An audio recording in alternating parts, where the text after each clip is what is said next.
Hello friends, welcome back to Mohan sir की class. तो आज हम यहाँ पे अपने मैथ्स का नेक्स्ट चैप्टर पढ़ने जा रहे हैं जिसका नाम है वृत्त, जिसे इंग्लिश में हम कहेंगे सर्कल। तो ये वीडियो स्टार्ट करने के पहले मैं आपको बताना चाहूँगी, अगर आपने मेरे चैनल को अभी तक सब्सक्राइब नहीं किया है तो आप मेरे चैनल को सब्सक्राइब कर दीजिए और साथ ही साथ बेल नोटिफिकेशन भी आप प्रेस कीजिए ताकि आगे जो भी नई वीडियो आने वाली होगी उसका नोटिफिकेशन आपको मिले और आप जल्द से जल्द वो वीडियो देख पाए। तो चलिए अभी हम स्टार्ट करते हैं हमारा जो चैप्टर है वृत्त, जिसे इंग्लिश में हम कहते हैं सर्कल। तो सर्कल किसे कहते हैं, मतलब वृत्त किसे कहते हैं, ये तो आप सबको पता होगा। फिर भी मैं यहाँ पे इन शॉर्ट में आपको बता देती हूँ, जो जो चीजें हमें यहाँ पे जरूरी है वो चीजें मैं आपको बता देती हूँ। इस तरह से होता है सर्कल, मतलब वृत्त, ये आप सबको पता है, इसे हम कहते हैं वृत्त। अभी ये वृत्त मतलब ये सर्कल के बीच में एक पॉइंट होता है जिसे हम लोग कहते हैं मध्य बिंदु या फिर केंद्र बिंदु, और इंग्लिश में कहते हैं मिड पॉइंट, राइट। अब ये पॉइंट से एक इस तरह से अगर एक लाइन गुजरती है, ठीक है, ये इस तरह से आधी लाइन अगर गुजरती है तो इसे हम लोग हिंदी में कहते हैं त्रिज्या। हिंदी में इसे क्या कहा जाता है, त्रिज्या, और जिसे इंग्लिश में कहते हैं रेडियस। जिसे इंग्लिश में क्या कहा जाता है, रेडियस कहा जाता है।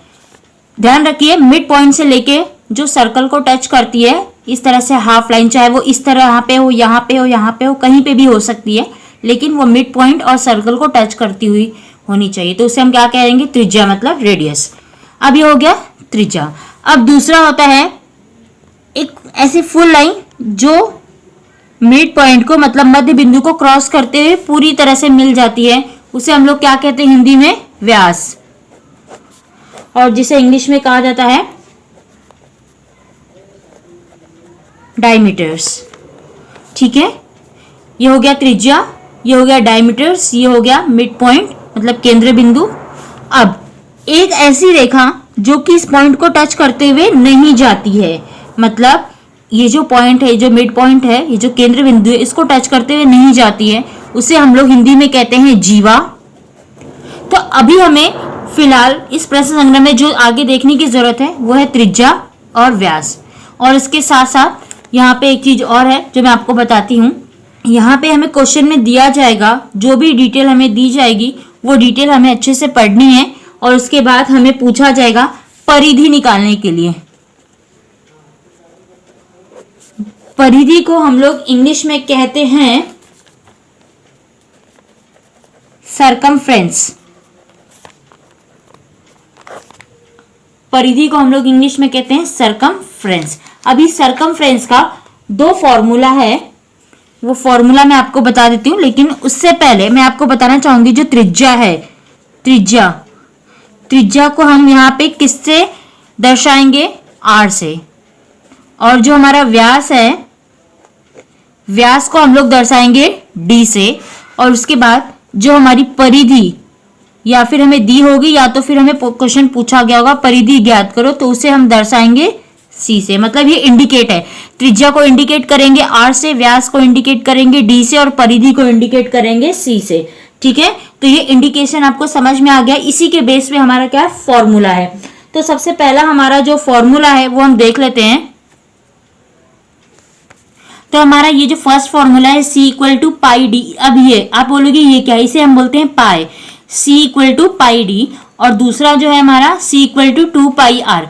अब पाई डी और पाई आर कब कब यूज करना है वो मैं आपको बता देती हूँ। सबसे पहले ये बताऊंगी मैं, ये जो पाई आप देख रहे हो इसका जो वैल्यू होता है, मतलब इसका जो मान होता है, या तो फिर 22/7 मतलब 22/7 दिया होगा, या फिर 3/3.14 ये दिया होगा। अब अगर आपको क्वेश्चन में कहीं पे भी मेंशन नहीं किया गया है कि पाई की वैल्यू आपको क्या रखनी है, तो हम हमेशा क्या करेंगे, पाई की वैल्यू 22/7 मतलब 22/7 रखेंगे। लेकिन जहां पे हमें दिया गया होगा क्वेश्चन में कि पाई का मान 3.14 रखना है, तो हम लोग पाई की वैल्यू जो होगी वो 3.14 ही रखेंगे। तो अब मैं आपको बताती हूँ ये जो फर्स्ट फॉर्मूला है वो कब यूज होगा। अगर आपको एक क्वेश्चन दिया गया है और उसमें आपको डी मतलब हमारा क्या हो गया, व्यास मतलब डायमीटर्स की वैल्यू दी गई है, और आपको बोला गया है कि उसकी परिधि ज्ञात करो, मतलब सर्कमफ्रेंस हमको फाइंड आउट करना है। तो हम कौन सा फॉर्मूला लगाएंगे, ये वाला फॉर्मूला लगाएंगे।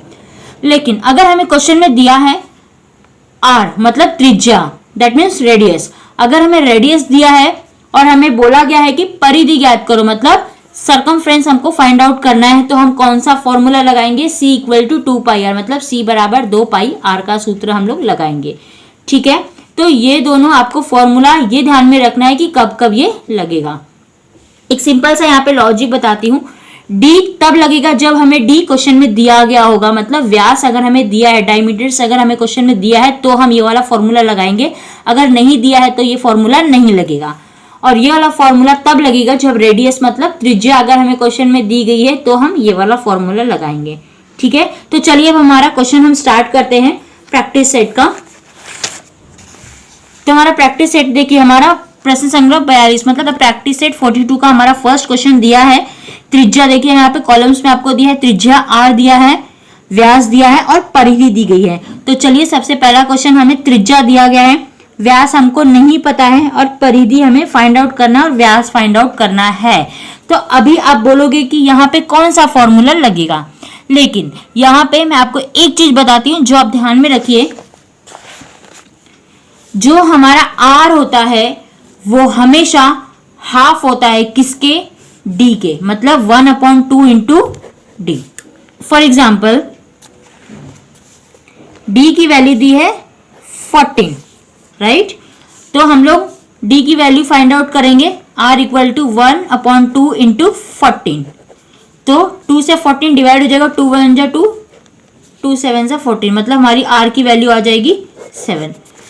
ये चाहे तो आप देख सकते हो फॉर्मूला भी है, या फिर अगर आपको बस इतना ध्यान रखना है जो हमारी रेडियस मतलब त्रिज्या होती है वो हमेशा डायमीटर्स मतलब व्यास की आधी होती है। इसे मैं आपको समझाती हूँ इस ड्राइंग के, इस डायग्राम के जरिए। देखिए आप ये त्रिज्या देख रहे हो, मतलब ये जो रेडियस है वो हाफ है, लेकिन ये जो हमारा व्यास है मतलब ये डायमीटर है, क्या है? फुल है। मतलब त्रिज्या आधी होती है, हाफ होती है, और व्यास मतलब डायमीटर फुल होता है। उसी तरह से अगर आप चाहो तो इसे फॉर्मूला के थ्रू भी ले सकते हो, या फिर आप इसे अज्यूम कर सकते हो कि जो भी हमारा डी दिया होगा मतलब व्यास या फिर डायमीटर दिया होगा, जो रेडियस होगा मतलब त्रिज्या होगी उसकी आधी होगी। ठीक है, तो चलिए अब हम अपना क्वेश्चन स्टार्ट करते हैं। तो हमको यहाँ पे फर्स्ट क्वेश्चन दिया गया है। फर्स्ट क्वेश्चन में हमें सिर्फ त्रिज्या मतलब रेडियस दिया गया है, आर दिया है 7 सेंटीमीटर, और हमें फाइंड आउट क्या क्या करना है? व्यास that means D find out करना है, और परिधि दैट मीन्स सी, ये दोनों फाइंड आउट करना है। तो अभी आप बोलोगे कि यहाँ पे फॉर्मूला क्या लगेगा? अभी मैं यहाँ पे अगर सी निकालना है मुझे तो परिधि से निकालना है, तो क्या करेंगे? आर दिया है तो हम कौन सा फॉर्मूला सबसे पहले यहाँ पे यूज करेंगे? C equal to 2 pi R, ये आप सबको पता है, राइट? लेकिन ये परिधि मतलब C निकालने के पहले हम क्या करेंगे? D निकाल लेंगे। तो आप सबको पता है कि मैंने अभी बताया कि जो हमारी रेडियस मतलब जो त्रिज्या होती है वो व्यास की आधी होती है। मतलब अगर मुझे व्यास निकालना है तो सिंपल मैं ये भी कर सकती हूँ 2 इंटू त्रिज्या मतलब 2 इंटू रेडियस, राइट? अगर यहाँ पे त्रिज्या जो है 7 दिया हुआ है तो 7 गुणे 2 बराबर कितना हो जाएगा? 14 सेंटीमीटर। तो अगर आप चाहो तो यहाँ पे डायरेक्टली देख सकते हो कि हमारा व्यास आ गया 14 सेंटीमीटर, लेकिन हम इस तरह से सॉल्व करके ही करेंगे। सबसे पहले अगर आप चाहो तो C भी निकाल सकते हो, या फिर अगर आप चाहे तो D भी निकाल सकते हो। तो मैं यहाँ पे इन शॉर्ट में आपको D बता देती हूँ। D equal to 2 into R, that means 2 into R कितना दिया गया हमें क्वेश्चन में? 7। 2 इंटू 7 कितना हो गया? 14 सेंटीमीटर। तो हमारा D कितना आ जाएगा? 14 सेंटीमीटर आ जाएगा। ठीक है, अभी निकालते हैं C। अभी C का फॉर्मूला हमने लगा दिया, या आप चाहो तो पाई D भी लगा सकते हो। C का फॉर्मूला मैंने यहाँ पे लगा दिया, C इक्वल टू 2 इंटू 22/7। मैंने आपको बताया था पाई का मान यहाँ पे हम 22/7 लिखेंगे, क्योंकि हमको यहाँ पे कहीं भी मेंशन नहीं किया है कि आपको पाई का जो वैल्यू है, पाई का मान 3.14 लिखना है, ऐसा कहीं पे भी मेंशन नहीं है। तो जब भी कहीं पे मेंशन नहीं किया होगा तो हम हमेशा क्या लगाएंगे? 22/7 लगाएंगे इंटू आर हमारा कितना दिया है? 7, तो हम यहाँ पे लिख देंगे 7, राइट? अब इससे हम लोग करेंगे कैलकुलेट। अब देखोगे ये 7 यहाँ पे है, ये 7 से क्या जाएगा? कट जाएगा। तो यहाँ पे बचा कितना? 2 इंटू 22, तो C इक्वल टू 2 इंटू 22 कितना होता है 44 सेंटीमीटर। अगर आपको क्वेश्चन सेंटीमीटर में दिया है तो हमारा आंसर भी किस में आएगा, सेंटीमीटर में ही आएगा। ठीक है, तो हमारी C की वैल्यू कितनी आ जाएगी 44 सेंटीमीटर और हमारी D की वैल्यू हमने कितनी निकाली है 14 सेंटीमीटर। समझ में आया सभी को। अब आप अगर बोलोगे यहाँ पे मैडम हम ये वाला फॉर्मूला अगर लगाए तो C equal to pi D, अगर ये फॉर्मूला भी लगाओगे तो भी सेम आंसर आएगा। कैसे, मैं बता देती हूँ। C इक्वल टू पाई का वैल्यू हमको लिखना है 22/7 इंटू डी हमारा कितना दिया हुआ है, मतलब कितना हमने निकाला है 14, तो लिखेंगे यहाँ पे 14। अभी 7 1 जा 7, 7 2 जा 14, तो यहाँ पे C इक्वल टू क्या हो जाएगा 22 इंटू 2, तो 22 इंटू 2 कितना होता है 44 सेंटीमीटर। तो चाहे आप इस ये वाला करोगे तो भी राइट है, ये वाला करोगे तो भी राइट है और सेम आंसर आएगा। ठीक है, तो ये हमारा फर्स्ट क्वेश्चन हो गया। अब बढ़ते हैं हमारे सेकंड क्वेश्चन की ओर। तो ये रहा हमारा सेकंड क्वेश्चन। सेकंड क्वेश्चन में त्रिज्या हमें नहीं दिया है जो कि हमें फाइंड आउट करना है। व्यास मतलब डायमीटर हमें दिया गया है कितना है 28 सेंटीमीटर और परिधि जो कि C वो हमें क्या करना है फाइंड आउट करना है, ये भी नहीं दिया है। तो यहाँ पे हमें सिर्फ एक D का दिया हुआ है वैल्यू, R और C क्या करना है फाइंड आउट करना है। तो जो हमारी त्रिज्या होती है वो हमेशा D की क्या होती है हाफ होती है। तो अगर मुझे R निकालना है तो R बराबर 1/2 इंटू D, राइट। तो 1/2 D की वैल्यू कितनी दी हुई है 28, तो यहाँ पे लिख देंगे 28। अब यहाँ से 2 को 28 को डिवाइड करेंगे, 2 1 जा 2, 2 1 जा 2, 2 4 जा 8, दैट मीन्स 1 इंटू 14 कितना हो जाएगा 14 सेंटीमीटर। तो अगर आपको देखना है 14 सेंटीमीटर हमारा R आ गया है, तो 14 इंटू 2 कितना होता है 28 होता है। तो मैं आपको एक सिंपल सा यहाँ पे बता देती हूँ, आप ध्यान रखिए। अगर हमको R निकालना है तो हम लोग ये वाला फॉर्मूला यूज करेंगे और हमको अगर D निकालना है तो 2 इंटू R करेंगे। ठीक है, ये चीज आप ध्यान में रखिए बस। R जो होता है वो D का हाफ होता है, तो जो D होता है वो क्या होता है R का डबल होता है। ठीक है, तो हमारे यहाँ पे R आ गया 14 सेंटीमीटर, ये हमने निकाल लिया। अभी हमको क्या करना है फाइंड आउट करना है परिधि, दैट मीन्स C। तो लिखेंगे परिधि C बराबर, अब हमको R की वैल्यू निकल गई है तो हम लोग क्या करेंगे 2 पाई R, या फिर हम पाई D भी लगा सकते हैं, आपके ऊपर है, आपको जो लगाना है वो लगाइए। 2 इंटू पाई का मान हो जाएगा 22/7 इंटू R, अभी हमने निकाला है 14। ठीक है, अभी 7 1 जा 7, 7 2 जा 14, अभी यहाँ पे क्या हो जाएगा 2 इंटू 22 इंटू 2, 2 इंटू 22 करेंगे तो कितना हो जाएगा 44 इंटू 2।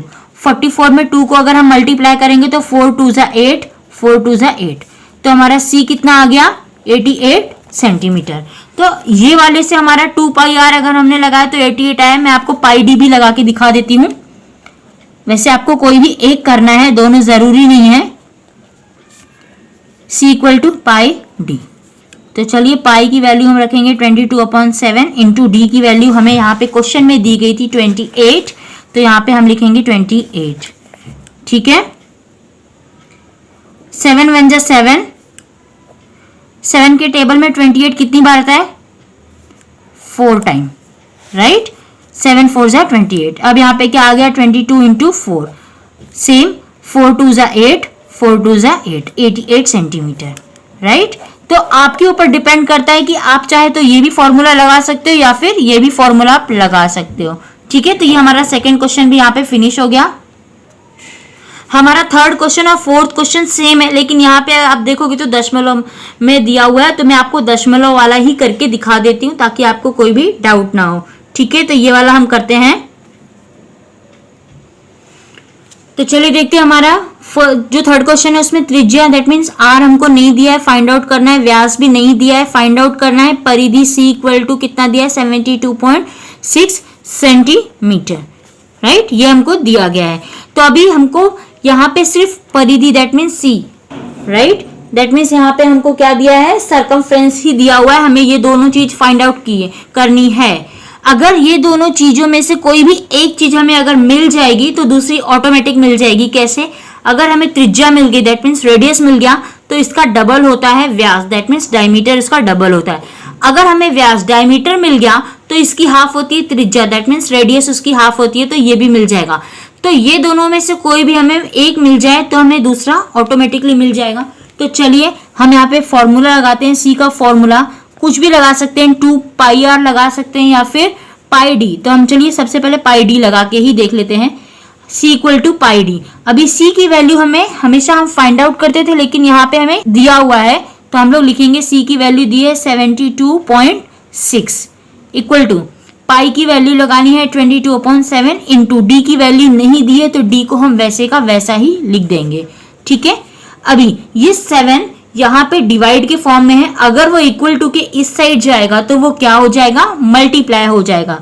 तो इस तरह से लिखेंगे 72/6 इंटू 7, फिर यहाँ पे क्या बचेगा, इक्वल के उस साइड 22 इंटू डी, राइट। अभी 72.6 में हम 7 को मल्टीप्लाई करेंगे। अगर आपको मल्टीप्लाई करना है तो यहाँ पे रफली भी आप करके देख सकते हो। तो चलिए हम मल्टीप्लाई करके देखते हैं आंसर कितना आता है।